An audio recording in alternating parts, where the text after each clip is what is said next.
Before, I just want to give Dashika her due. I know many of us know her in various capacities, but just want to read her bio so that we understand the amazing person that's here with us this evening. Dashika Wakrima was appointed Deputy Secretary of Homelessness at the Business Consumer Services and Housing Agency by Governor Gavin Newsom in March 2022. Dashika has more than 15 years of experience in addressing homelessness in the public, private, and nonprofit sectors. Most recently, she served in the office of Los Angeles City Council District 10, our beloved supervisor, and was Senior Deputy for Homelessness and Housing. She has also served as Senior Deputy for Homelessness and Mental Health in LA County, where she supported efforts in 2017 to pass Measure H, which funds housing and services to prevent and end homelessness in LA. She also worked at Shelter Partnership, a nonprofit focused on public policy and advocacy related to homelessness and affordable housing, and for the World Bank's poverty alleviation, health services, and social development sectors. Dashika earned a Master of City Planning degree from the Massachusetts Institute of Technology. And we also are fortunate to be able to call her friend. So without further ado, Dashika, I turn the floor over to you. Thank you, Elisa, and thank you, everybody. It's nice to see so many familiar faces, especially Supervisor Ridley Thomas. Rhea, Elisa, did you want me to, because I saw on the agenda there were other items. Did you want me to just introduce myself or keep going? I wasn't sure how you wanted to kind of go through the agenda. No, please go. We're on it. You're a special guest. We put you at the top of the agenda. So please. Okay, cool. Well, as you heard from Alyssa, I've been at the state for about 2 years now, almost. It'll be 2 years in April. And before that, I have experience in local government at the city and the county, and as well as a nonprofit in LA. But I thought today it might be interesting for all of you because you hear a lot, I'm sure, from city departments and county departments. I thought it would be interesting for you to hear a little more about the role the state plays as a funder, as a policymaker, and as a convener of groups. So in the chat first, Rhea will put a link to the state agency that I work for. And the name of that state agency is called the Business Consumer Services and Housing Agency, which is a mouthful.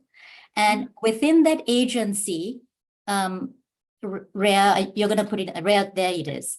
If you go to that chat and you can, Rhea, I have sent Rhea all the links so that you guys can look at the links later, even if you don't have time today. So you can, if you want, just listen. And then afterwards, you'll get all these links so that you can, in your leisure time, go through all this content.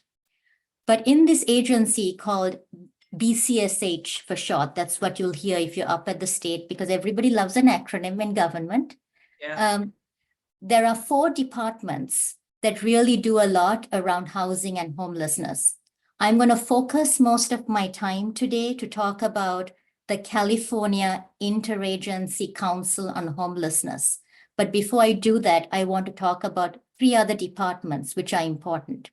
One is the Housing Community Development Department.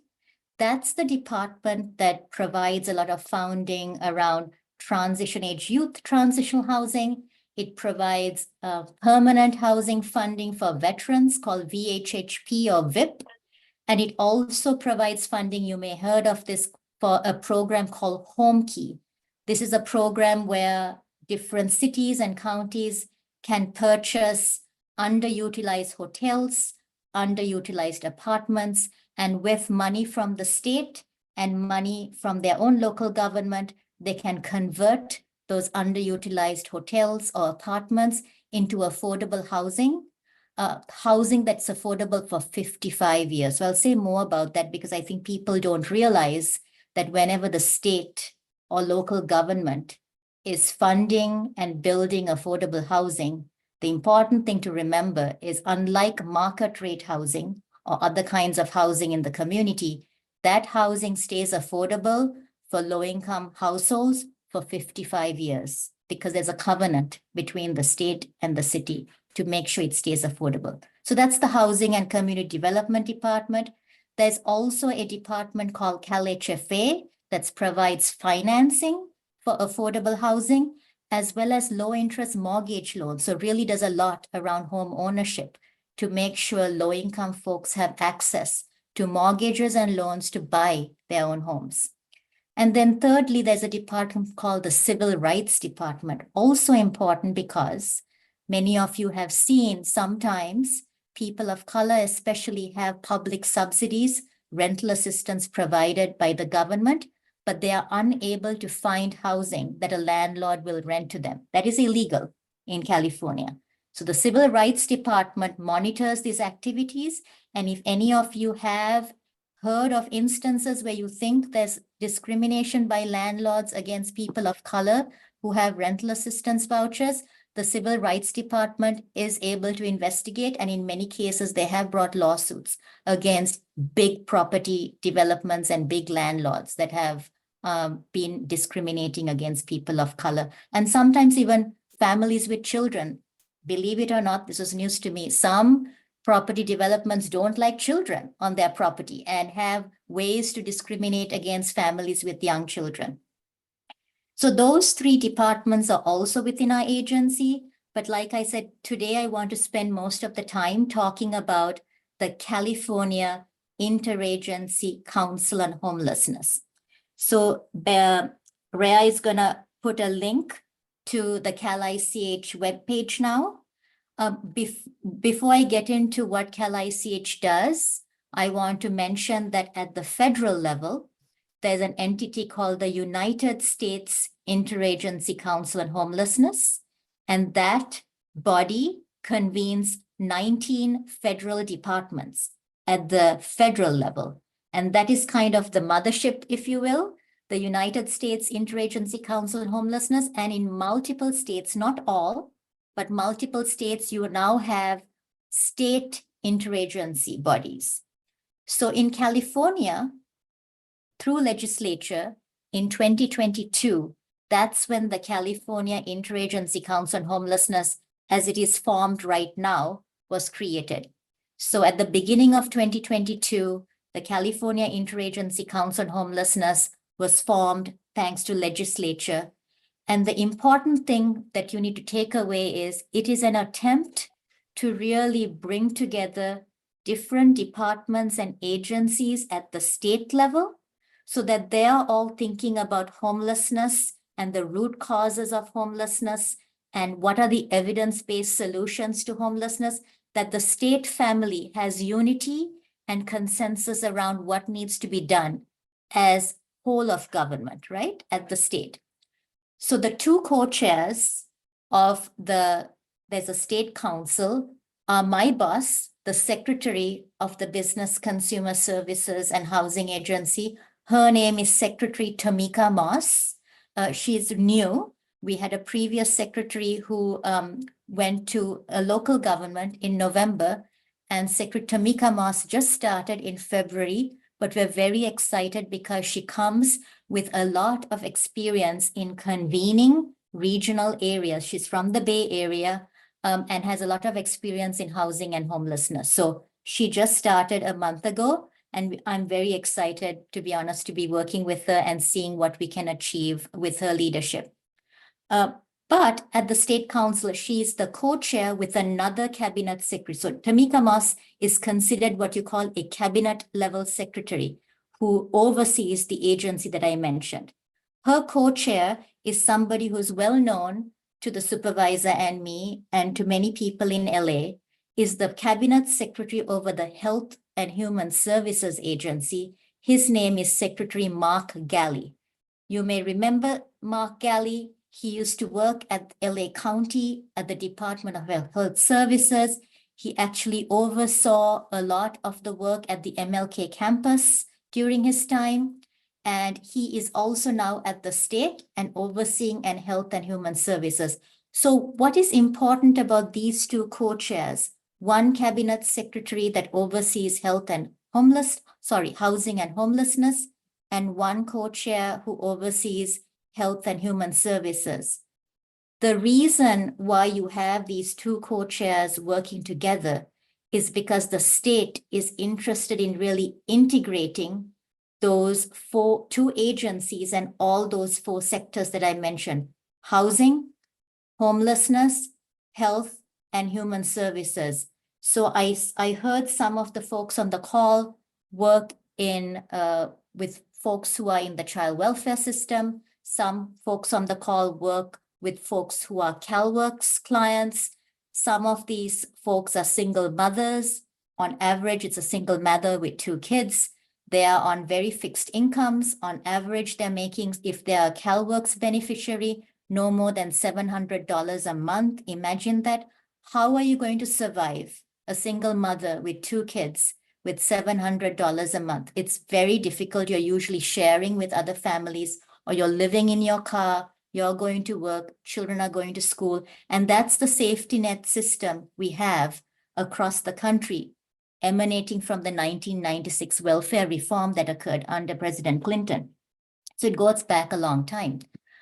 But we want to make sure those kinds of families with children have access to housing, have access to services, have access to mental health, have access to ways to get their kids into good schools. So this is why it's important for the state to be working together so that we are not working in silos.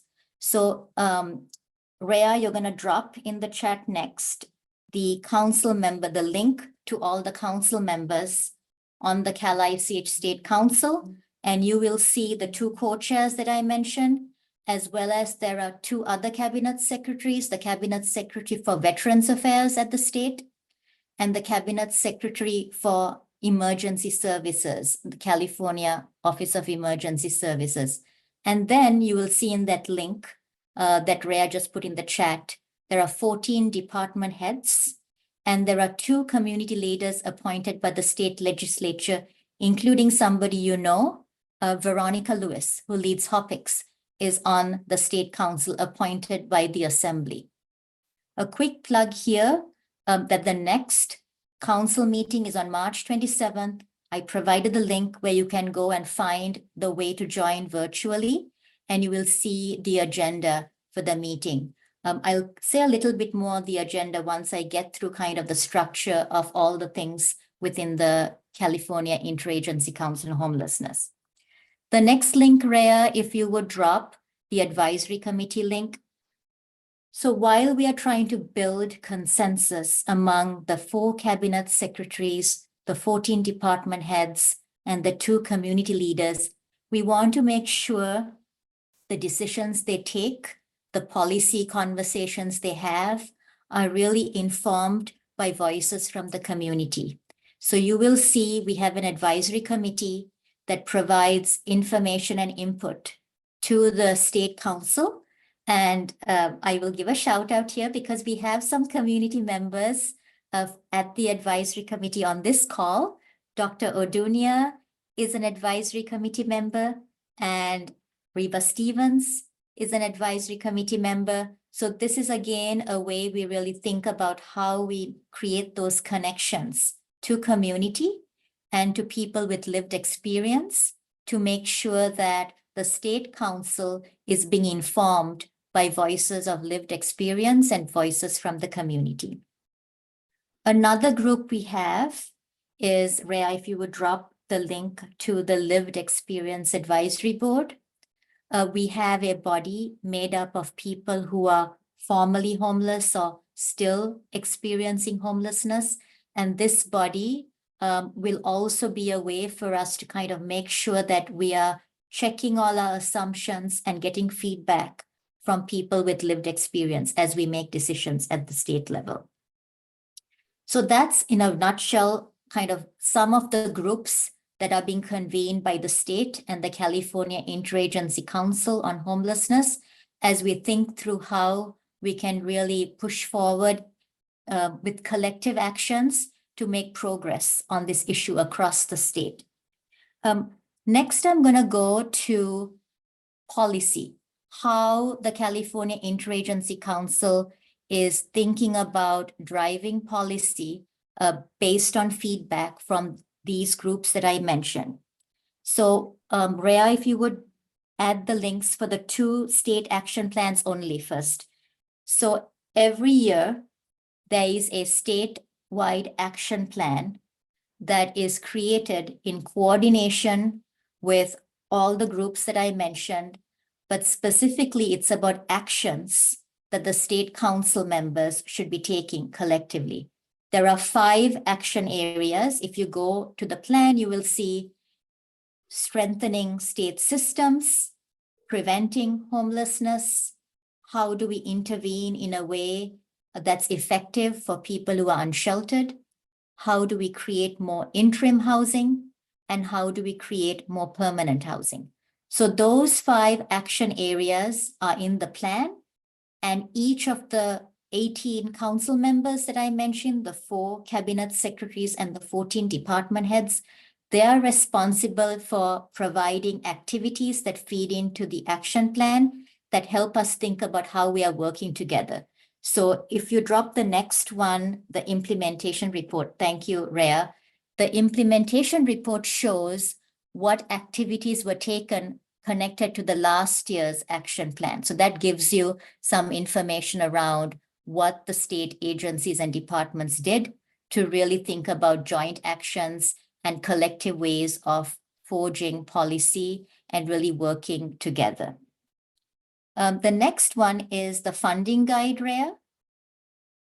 I apologize. I'm going to put a lot of links here because the supervisor will tell you I want to always make sure people in the community have access to all these documents that they may not even know exist. And this is a way, just encouraging all of you to take the time to go through these documents, to educate yourself and educate others around you, because otherwise nobody else is going to do that for you, right? So just wanted to make sure I'm giving you all these links.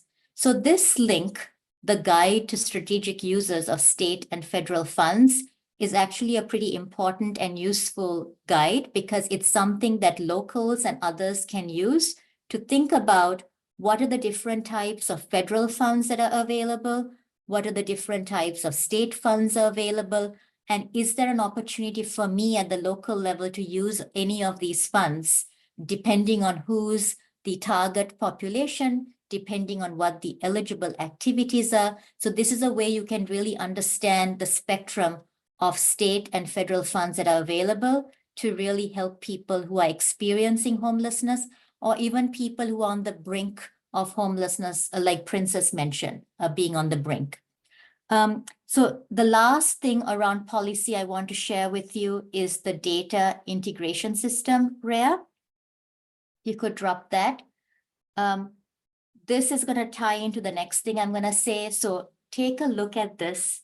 For the very first time, California now is working with the 44 continuum of care entities. Does everybody here know what a continuum of care entity is? Should I say a little bit about that? Yes? Okay. So the federal government HUD has these kind of networks, they're entities called continuums of care. So if you're in LA, you have heard of LAHSA, right? LAHSA is the continuum of care for Los Angeles. But within LA County, there are 4 continuums of care. There's LAHSA for the greater Los Angeles area. Pasadena has their own continuum of care. Glendale has their own continuum of care. And Long Beach has their own continuum of care. So there are 4 continuum of care entities in Los Angeles County. One of the requirements they have as a continuum of care entity is a mandate from the federal government because they receive federal funds. They are mandated to collect data on the people being served. So some of you, like Shannon, who is a service provider, she and her team are serving people on the street. They're serving people who are in shelter. They're serving people who are trying to find housing. All that activity has to be collected on a daily, weekly, monthly, annual basis, continuously by the service providers and entered into a database. And this is a requirement for any COC. There are 44 COCs across the state of California, because remember, I'm talking about things from the perspective of the state. So what the Homeless Data Integration System, HDIS, does is it now requires each of the 44 COCs, which is Continuum of Care for short, is COC, to feed their data to the state, to the California Interagency Council on Homelessness. By the way, no other state does this, so this is pretty groundbreaking for a state to do this. And the state now has, because they're getting the data from the 44 COCs, a statewide picture. So that's the link I dropped, because every quarter, the California Interagency Council on Homelessness gets data from the locals, and we publish that data in this webpage. How many people are being served? How many people are women? How many people are young adults? How many people are families with children? How many people are veterans? Not on the public page, but we also have, and now I'm going to pivot to our grants. We have system performance measures. So when this data comes to the state, the California Interagency Council on Homelessness looks at the data, reviews the data. Sometimes they clean the data and deduplicate the data, so we get an unduplicated count. We send it back to all the locals, and we ask the locals to use that as a baseline measure to start tracking system performance. So Rhea, if you would please add the grants link now. So I've talked now, I know I've talked a lot, I apologize. I've talked now about two things California Interagency Council on Homelessness does. They convene groups, right? They create policy, like the action plan and the funding guide and the database. And now I'm going to talk about the grants. So California Interagency Council on Homelessness has multiple grants, and that's the first link when the CalICH/grants. And I'm going to talk about two grants today. One is called HAP. It's the Homeless Housing Assistance Program. It's a flexible multi-year grant that goes to all 58 counties. So there are 58 counties in California.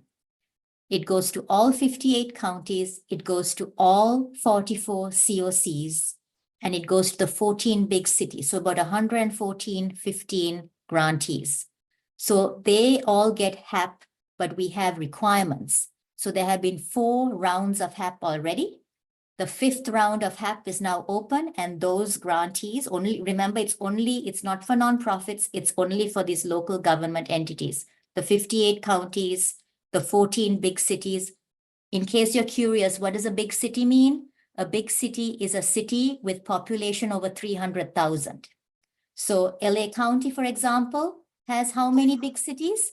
2, Los Angeles and Long Beach. So we have 2 of the 14 big cities in the state.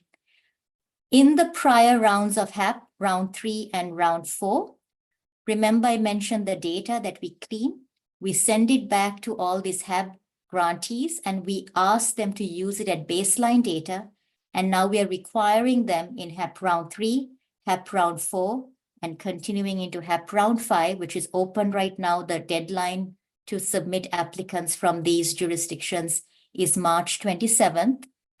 They have to use the baseline data we send back to them to track 6 system performance measures. And I'll tell you what they are. How many people are experiencing homelessness in your community while they're receiving services? How many people are newly experiencing homelessness, meaning you haven't seen them in 2 years and now you're seeing them after a 2-year gap, newly homeless? How many people are you exiting to permanent housing? How many people have been placed in housing and are returning to homelessness? How many people are being placed in interim housing or permanent housing directly from the street, from street outreach? And then finally, for each of those system performance measures I mentioned, we are asking the grantees to track overrepresented populations because we want to track racial disparities. So that amount of data for the first time at the state, we are able to see and kind of think about how we can provide guidance to the locals around. So one item also, because I looked at the data just before coming, And this is in line with national outcomes. 91% of people who are being placed in permanent housing are, guess what, staying housed.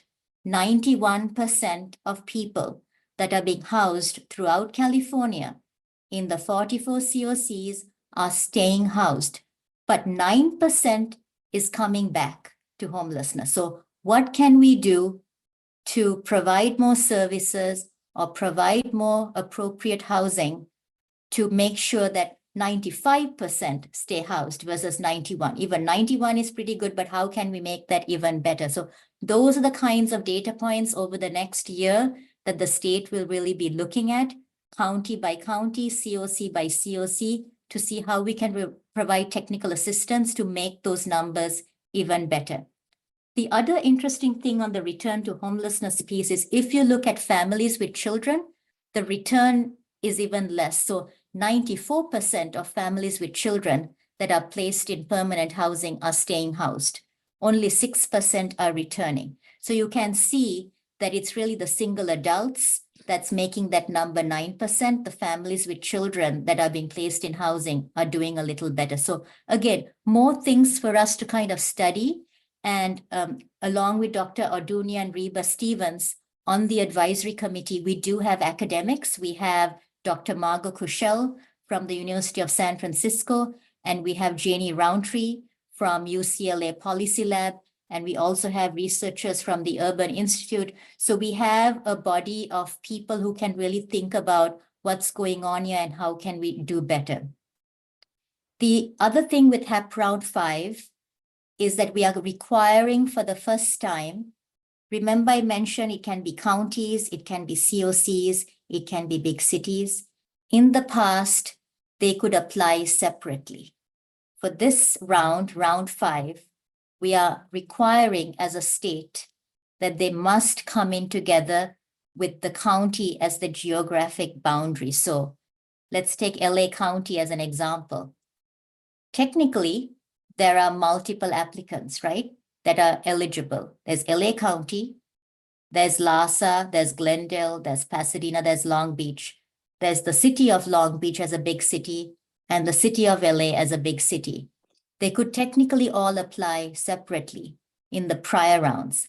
This year, we are saying, nope, you all have to come in as a joint application. You can decide who's going to apply. You can still receive your separate funding allocation separately, but we want to see a joint application from you. So I can tell you, LA County is going to be the applicant on behalf of everybody, and they have to convene at least 3 public meetings to really showcase how they're going to be working together, and LA County has done that. And then finally, to memorialize the regional coordination and the kind of relationship between these parties, we are requiring a regional MOU. So each joint application has to be accompanied by a regional MOU that spells out very clearly for the state what is the county responsible for, what are the big cities responsible for, what are the COCs responsible for. So some of you know this already. The county has a lot of purview over services, healthcare services, mental health services. We want to make sure all of that is being brought forward in a collective fashion. The cities, as you know, have a lot of land use authority. So we want to make sure all of that is being brought forward in the regional MOU in a collective fashion. The COCs have lots of access to federal funds and have kind of the ability to convene networks. We want to see all of that brought forward in the regional MOU. In addition, to really hit home this idea of regional coordination and building more affordable spaces for people to live in, we want the joint applicants to tell us how they're doing on their housing element. What is the housing element? The housing element is something that each jurisdiction has to provide to the state, to the sister department that I mentioned, Housing and Community Development Department, because there are requirements around what is called a regional housing needs assessment around how many low-income and extremely low-income units are being built. And then finally, we want to see what are they doing around what is called a pro-housing designation. What are you doing to really push creative ideas around building housing. So that's HAP round 5, how we are really providing incentives and mechanisms to build more regional coordination. And then finally, I'm going to talk about the Encampment Resolution Fund, round 3. That's also active right now, where jurisdictions, and in this case, any city, doesn't have to be a big city, any COC, a county can apply for targeted encampments to provide street engagement and connections to permanent housing with services. We really want to see how jurisdictions are building those connections between services and housing to make sure people are being led on a pathway to permanent housing and stability. And then last thing, which I won't talk about, Rhea is going to add some other links to other relevant materials from the Housing and Community Development Department. Want to make sure you guys saw there's a statewide housing plan. So take a look at that. The California Department of Aging has a master plan for aging, really looking at older adults and all that needs to be done to really make sure older adults have the services and housing they need. And then finally, the California Health and Human Services Agency is embarking on a redesign of California's behavioral health system. So take a look at all of those links, but I'm going to stop talking now because I talked a lot and ask Rhea and Dr. Odunia if they have questions or if anybody else has any questions. Wow, first, just thank you, Dashika. Can we just all give her a round of applause? I feel like this, I've never heard it so clear how homeless services are laid out statewide, and you just made it real clear. Oftentimes we get stuck at the city level. What is our city doing or not doing, or the county doing? And to know that there's this wealth of resources creating this infrastructure statewide is really amazing. So thank you for your presentation and for sharing all the links so that we can go back in afterward. I'm just going to ask my co-chair, just kind of in live time, and Dashika, if it's okay with you, can we take about maybe 10 minutes for question and answers? Can you stay with us that long? All right, Rhea, is that good with you? That works for me. And Dashika, thank you so much. Of course. I echo Dr. Ordunia's sentiments. Thanks. Yeah, we're all linked up now. Oh, that's super. I saw Princess, I saw your hand, but Supervisor, do you have a question or comment after such a noteworthy presentation? I'm profoundly appreciative and impressed, as I anticipated being. Dr. just got it like that, and she is endowed intellectually, but it is matched with her commitment. It's not simply her head, it's her heart. And let me just assert here and now that this work of homeless advocacy is not exclusively the work of the head from a policy perspective. It has to be the work of the heart. And clearly, a policy at the federal, state, and local levels have to be made more coherent, so that it is not simply a matter of policy, but the policies have to drive implementation. And the coordination, the intergovernmental coordination that is necessary is a fundamental challenge that we have to deal with. And so one of the questions that I might pose is how much attention in your mind, Dr. Shika, being devoted to that coordinating piece. Now I say that I pose that question fully aware of the fact that the state in of itself, from an intragovernmental perspective, has its own hands full. But surely we understand that the interworkings of state government connected with county and city government is really what's going to make the difference. Maybe a comment or two on that would be useful. No, appreciate that, Supervisor. I almost call you secretary because now I'm so used to calling my boss secretary. But called a lot of things here and now. But no, that's an excellent point. And in case that wasn't clear, yes, there's coordination efforts, as you said, Supervisor, hands full, trying to make sure all the different state entities are singing off the same hymn book, so to speak. Because if you can imagine, you have Health and Human Services who usually deal with a lot of entitlement funds versus homelessness and housing, a lot of one-time more discretionary funds. And so trying to really match those agencies, departments like the Transportation Department and agencies like the Office of Emergency Services. Having said that, though, your point is an excellent one because all of that work at the state level ultimately connects because the grantees are the counties or the grantees are the cities. So the state action plan work that I mentioned, the joint actions, those are joint actions that the state is taking. This is kind of a preview of what you will hear at the March 27th meeting. I encourage all of you to attend because we are embarking on our next iteration of the action plan. And we want to make it clearer around how local governments and local entities connect to the state action plan. And when I say connect, not necessarily do the things, because it'll still be about state activities, but we want to make clear how those state activities have kind of resonate at the local level. And then in the grant making, you heard there's definitely a connection to local government because the grant making is being used to push local government to coordinate, push local government to go beyond their own funding silos around housing and homelessness and think about the CalAIM dollars, for example.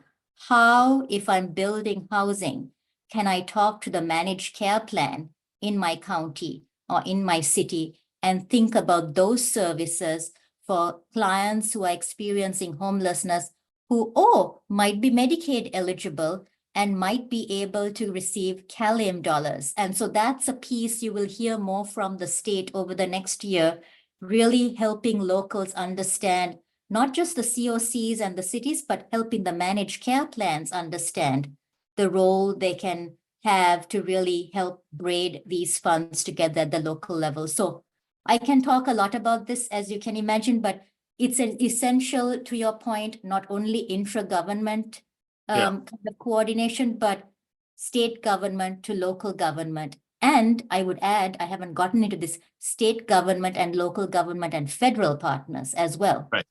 All of that. And then again, since you guys are here, my captive audience, it's really going to be also private sector, philanthropy, faith-based, how they all think about what roles they have to play in all of this, right? Really a whole of society effort here. 100. You. Princess, Thank you. did you have your hand up or still have a question? Yeah, thank And you, Louis, I see you Dr. next. Dashika. Dakshika, yes, Yeah, though you guys have done a lot, but a lot more need to be done. sure. Is there any way you guys have thought about involving the judicial system? Because a lot of our problem is coming from there, and it has to be taken care of for this for us to curb the escalating rate of homelessness. For example, I'm gonna give an example with Inglewood Court, where Inglewood area where I live. The judges over there are so unfair. A tenant may have money to pay, and landlord will just want to kick somebody out just because they want to raise rent. So is there any way the government the state, city will work together to put a cap on rent increases, and then also make sure that the corrupt system, that they're on check, because nobody is checking what they're doing. And if you wanna, you can send delegates to see on daily basis to see how we have this high rate of homelessness. Also, I was wondering what happens after 55 years of covenant, what happens to those people? Are they kicked out from their home after the 55 years expires? And one more, when we have these homeless people, do we create vocational skills, skills for them so that they can become independent? How can somebody live with $750 with a family? You know, Yes. it's not So I'll realistic. start there. And honestly, in this space, you have Shannon and Dr. Odunia who've done a lot of work in this space. But not everybody, Princess, there are some people, I think I mentioned, who are actually working. You may not know they're homeless. They're working, they're living in their cars, their children are going to school. And so it's not that it's a lack of skills on their part. It's kind of the kinds of jobs they're doing. And so there are in each county and city different nonprofits that help people connect to better jobs, or sometimes they go for training and get more training. So I just wanted to say not everybody has a need for vocational skills. There are people who are actually already skilled, have just fallen on hard times.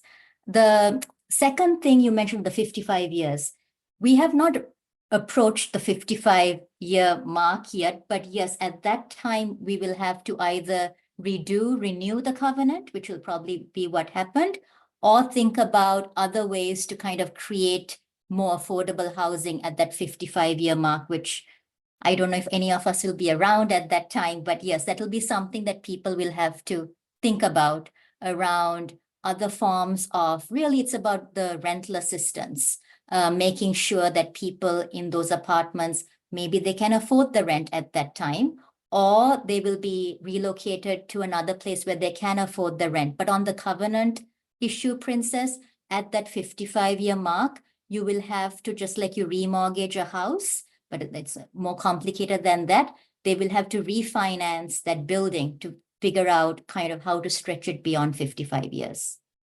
Thank you. Please, and- I know I'm not the only one here. Yeah, but, Princess, And I we see did- a hand, I Princess, see yeah. Bishop Smith has First, his hand up. yeah, and Louis Shapiro had his next. So Princess, Ah. if you could forgive us, we just want to make sure we hear as many questions. Well, she asked Mr. what Shapiro, I then wanted to Bishop. ask about vocational training and talent, the use of talents, resources Yes. and all. Okay, great. Thank you, Mr. Shapiro. And Bishop Smith? Yes, thank you. First of all, I want to thank Dr. Dashika for sharing such wonderful information. And I'm super excited about the holistic approach around housing, homelessness, and human services and health. But one of the questions I would like to pose is having such a thought out, well articulated plan, how can we educate the community with understanding the logistics of this process? Because so many times I've experienced from a mental health perspective, as well as a pastoral perspective, that it's what one of the challenges is to empower them with education so that they would know what's really good for them.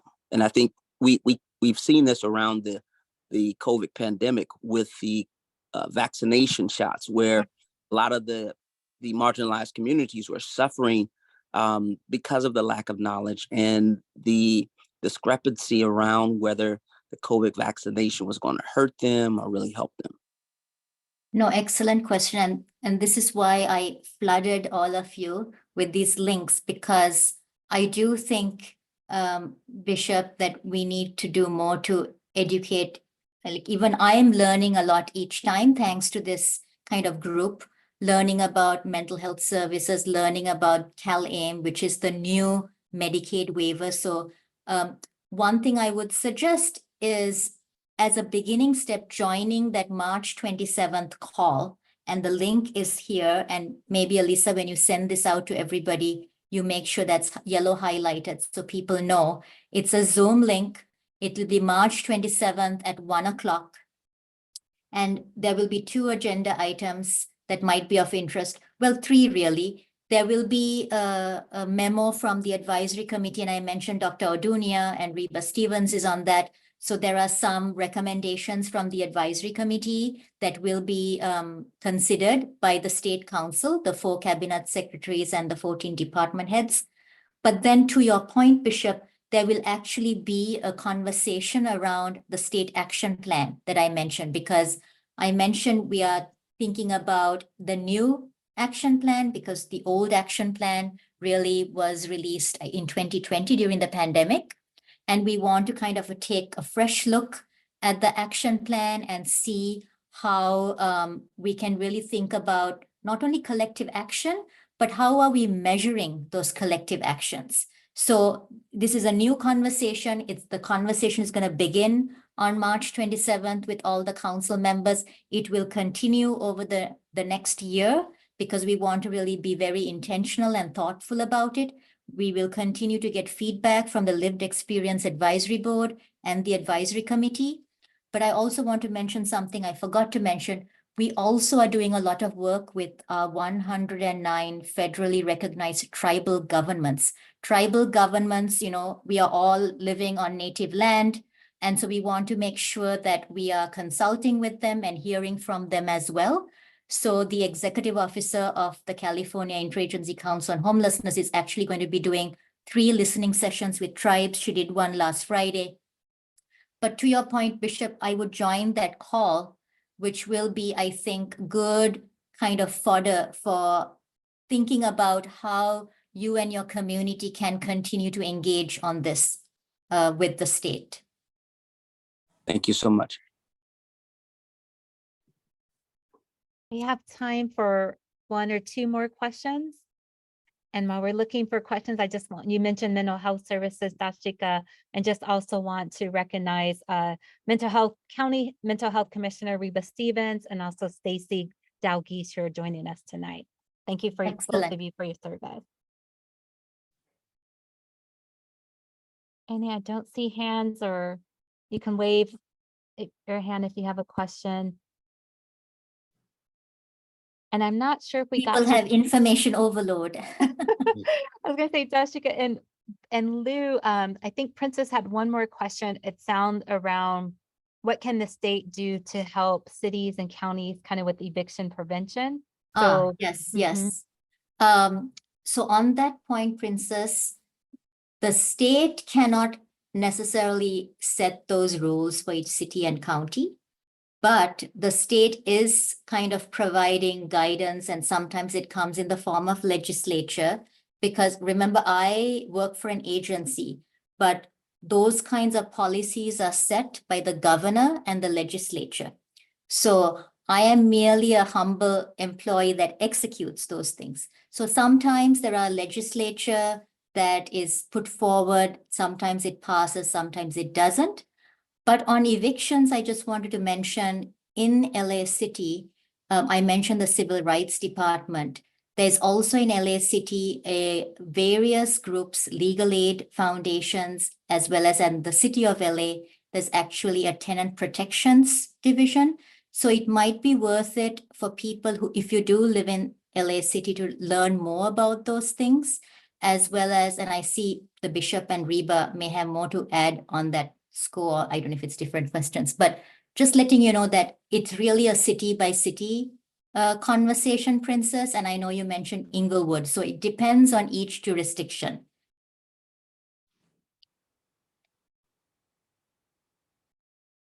Thank you. I Thank see you. Reba and also Grace. I don't want to mispronounce your last name. Thambia has a question about economic empowerment through education. So why don't we go Reba, and then Grace, if you're able to come off, we'll come to you next. Thank you. First, let me say thank you again, Dakshika. This was really a lot of information, a very information in which I learned something tonight. So I'm always grateful when I am provided an opportunity to be more informed. But, you know, as a community advocate, and as I listen to many in this space, I am always wanting a call to action.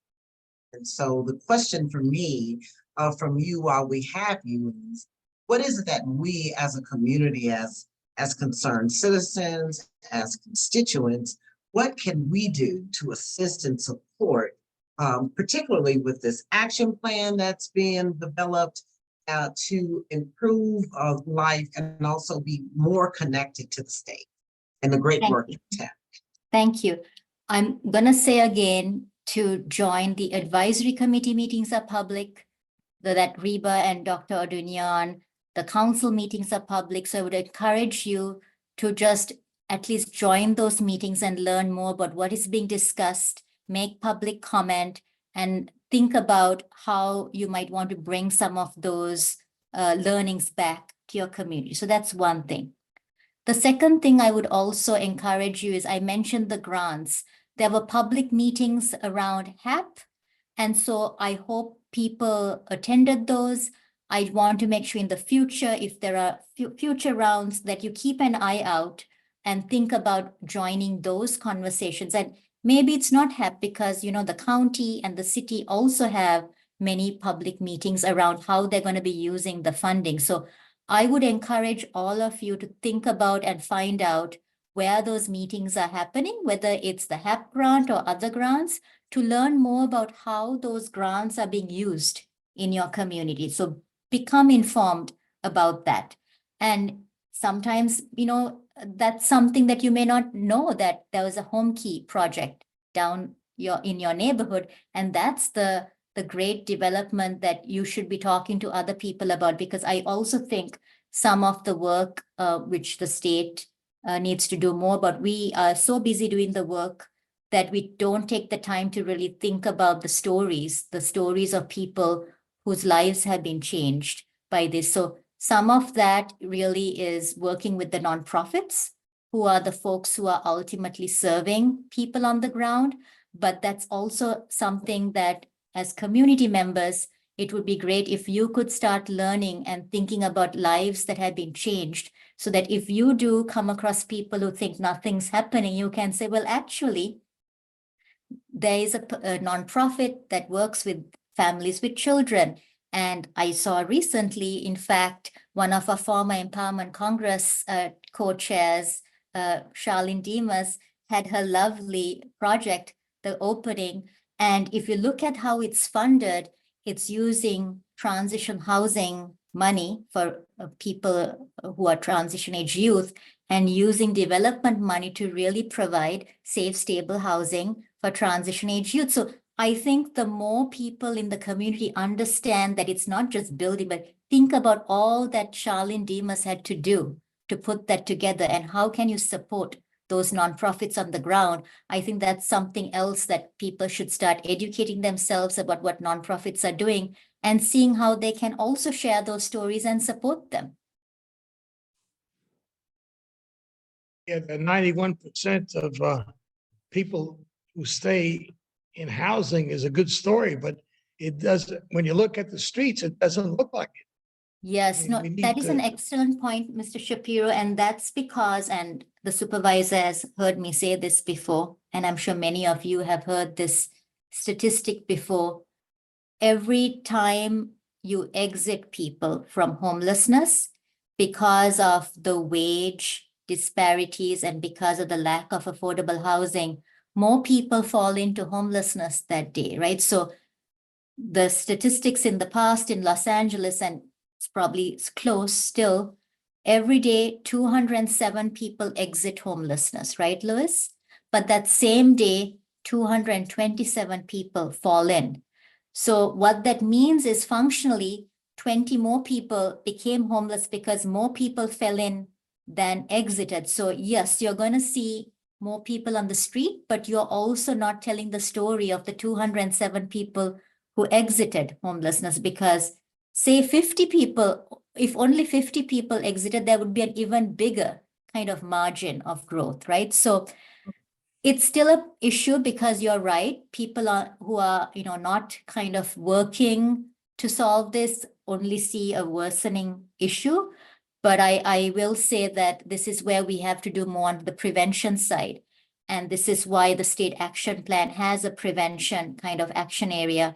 And this is why we're talking to Health and Human Services, and we're talking to the Education Department, and we're talking to the Public Health Department to see at the state level, how can we make those agencies and departments understand that these are shared clients, and how can we collectively do more to reduce that spigot of the 227 people falling in every day? Can we make it 150 people falling in and 207 exiting? So those are kinds of the ways we're going to see progress. If we don't get a handle of prevention, it's going to be hard to kind of see progress. And Dashika, I just wanted to go back to Grace's question, and we were going to close out with Rhea. I see Janice and Annette's hand. So we'll do, if you can just, Grace, if you can come off quickly, if you still have the question, and then we'll go Yes. to Janice, Annette, and then we'll close out with Rhea. Thank you. Thank you very much for this very informative session. I had a question on economic empowerment through education. Can you tell me a little bit about what efforts are underway to enable these individuals to obtain employment through education? Since that is not squarely within my role, Grace, I would have to kind of come back to you, because there are education departments on the state council. There's the community colleges people, and they're the more kind of elementary school folks. Now, on the community colleges side, I can just speak because MRT knows me. If I don't feel I know the subject area thoroughly, I feel kind of hesitant to talk as if I know everything. But Grace, for example, in the community colleges in Los Angeles, when I was at the county, we had a program called Careers for a Cause, where we had kind of cohorts of people. We really targeted zip codes where there were underserved populations, and we really targeted people who used to be homeless.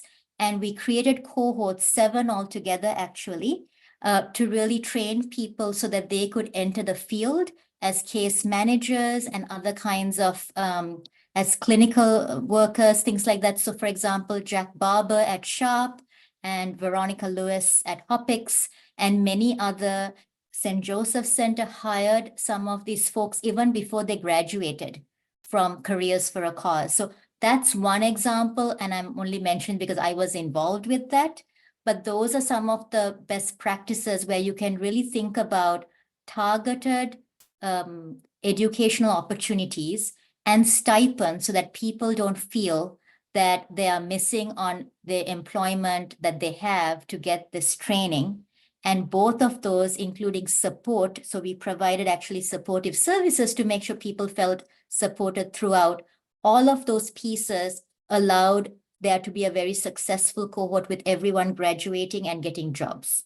So that's the kind of recipe you have if you're going to have successful outcomes through education into employment.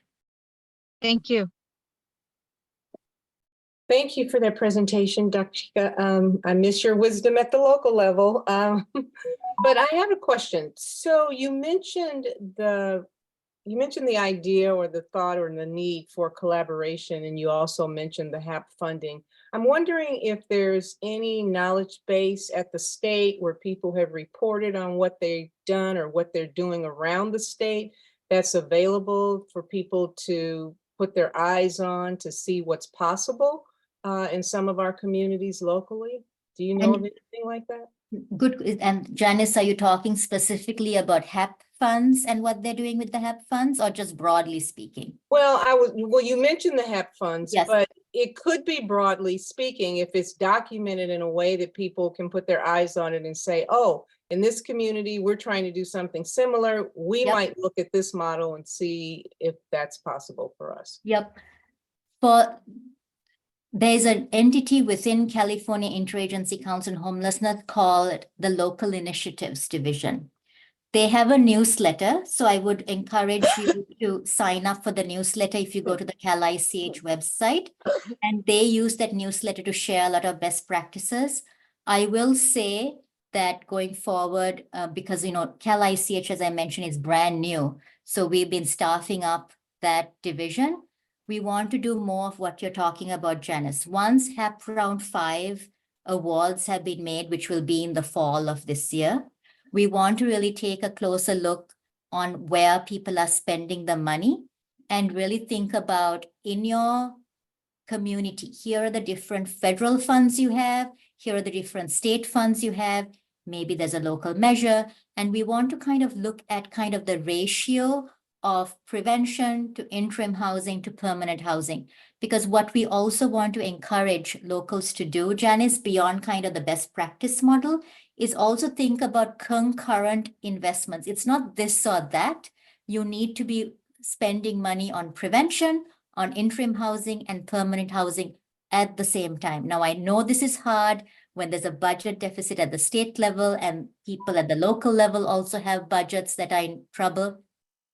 But if we don't get to those kinds of goals around concurrent investments, you are always going to be kind of missing the mark around a comprehensive approach to how you can spend money. So I know that's not exactly what you were asking, but the newsletter has best practices, more kind of different case by case kind of case studies. But I just wanted to mention to this group, we are also looking at kind of that holistic concurrent investments across a community to see how we can help people kind of think about how they should be spending their money.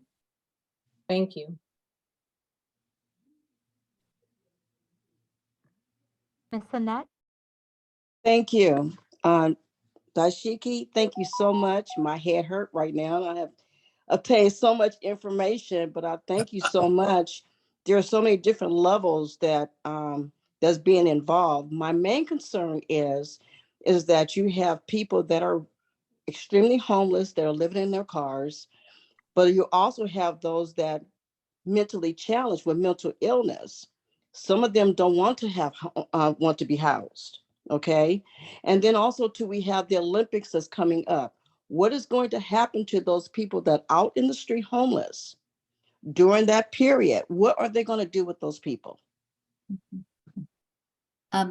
Good questions, Annette. Now, just reminder, I'm at the state. So the state, and I'm learning a lot of the state. So I have, in April, it'll be 2 years that I've been at the state. The state, like I mentioned, is a funder and kind of a policymaker and a convener. We don't provide direct services, right, Annette? This is why we are providing kind of policy guidelines and kind of directives and incentives to people at the local level. So for example, the Encampment Resolution Fund grant that I mentioned, Annette, it's in the 3rd round right now, but there was a 1st and 2nd round. So LA County and LA City received some of those funds. Those were competitive funds, so they had to score high in their application to receive those grants. So for example, one of those grants LA County is using, you may have seen in the news, they're doing master leasing and targeting different encampments where the nonprofit holds the master lease and they're able to quickly move people from the streets into housing. You mentioned people with mental health issues, Annette, which part of the challenge there, Annette, is they may say no the first time, but what you find, and MRT can give you many examples of this because he has talked to many street outreach workers, is creating a relationship with the person on the streets. Like, say if I was on the street, Annette, and you came up to me and like, do you want housing? I'm like, I don't know you, Annette. I'm like, I don't want to go anywhere with you right now. But if you like come back and you're like, oh, Dakshika, I see that wound on your hand. I have a nurse who's going to help your wound. Then you come back again, Annette, and you say, Dakshika, do you have money to call your mother? And that way you have a genuine, authentic relationship with the person in the street who's living in a tent or living in a vehicle or living in a makeshift shelter.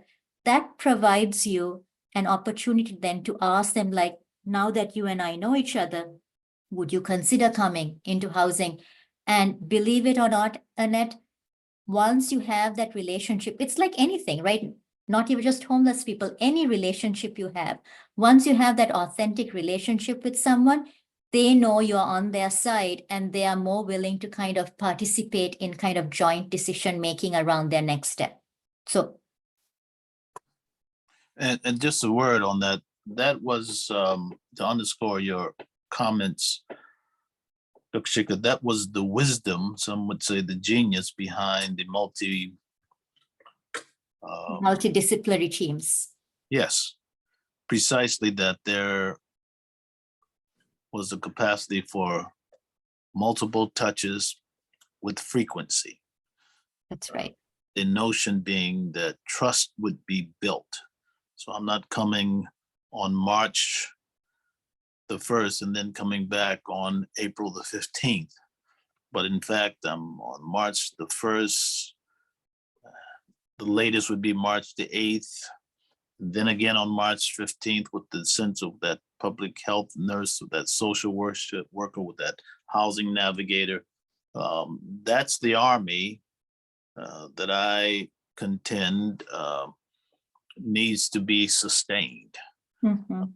Mhm. Some argue that if you have that big of an army, what are you going to do with the people who they're helping? That would be a nice problem to have to solve, in my view. This is a point at which your guest speaker, Madam Co-Chairs, and Dr. Ridley Thomas may differ. But I think that we ought to have an army for good that's very present in the time of need. I think that's right. And since you gave me the opening, I will say the Army for Good includes street outreach workers, but also includes, like you said, housing navigators, but also includes housing providers, right? Because you're trying to navigate them to a safe and stable place. Because if you don't have that, you lose trust pretty quickly, right? Because you've made them promises around a place where they can go and be safe, have their own, bless you. So I think all of that is the Army for Good. Because you need all of those pieces working together to really kind of resolve the needs of the person on the street. Thank you. That's good. Oh, thank you. I see we are just about at time, so I will pass it over to my co-chair, Rhea Mack. And just as we do, if we could just give Dashika another round of applause. Thank you so much for your generous time. I know we kept you longer than anticipated, so thank you. Close us out, co-chair Rhea. Dakshika, thank you. Thank you so much, Dr. Odunia. Dakshika, thank you so much for joining us. It's just always a privilege and a pleasure and our honor. So thank you for all the information you shared, all that you do, and maybe to build a bridge between yours and Supervise's, both of your frameworks and thoughts. I guess you're both building an army for good in your own ways and bridge building too. So Daksha, I'm sure if you don't mind, we'll definitely bug you to come join us again. It would be our honor. But thank you again for the time that you shared with us, all that you do, all the resources you provided. We really appreciate it. Thank you for having me, and thank you for all the work that I'm sure you're going to go forth and do after this. Thank you. And with that, team, our next meeting is on March 28th, and we look forward to announcing our speaker for that meeting as well. So please keep an eye on your emails as well. If you're not receiving our emails, please make sure to sign up on empowermentcongress.org. And we look forward to having many speakers as well, but none as amazing as Dakshika. So thank you. Yes, Supervisor? Janice is trying to say Janice? something. I Sure. am, thank you. I'm not saying goodbye. I am asking, I'm there, you can look in your email this evening for a note from Praxis. We are celebrating our 100th anniversary or public issue. Are you saying something, sir? You look poised to say something. Were you going to say something? Okay, so we're celebrating the 100th issue next week, and would love to hear some feedback from some of you regarding your experience with the publication. So you can look for that this evening in your email.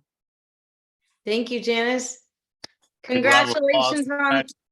Janice Faye Martin, Praxis. woohoo. Thank you. And for those who do not receive Praxis yet, please feel free to drop your email in the chat. And Janice will make sure to get you signed up for that. It's a wonderful publication on all things homelessness at the federal, state, and local level. So thanks, everyone. Thank you. Thank Thank you. Thank Bye. you. Great meeting. Good night, everyone. Good night. Thank you. Hey, good day. Wonderful.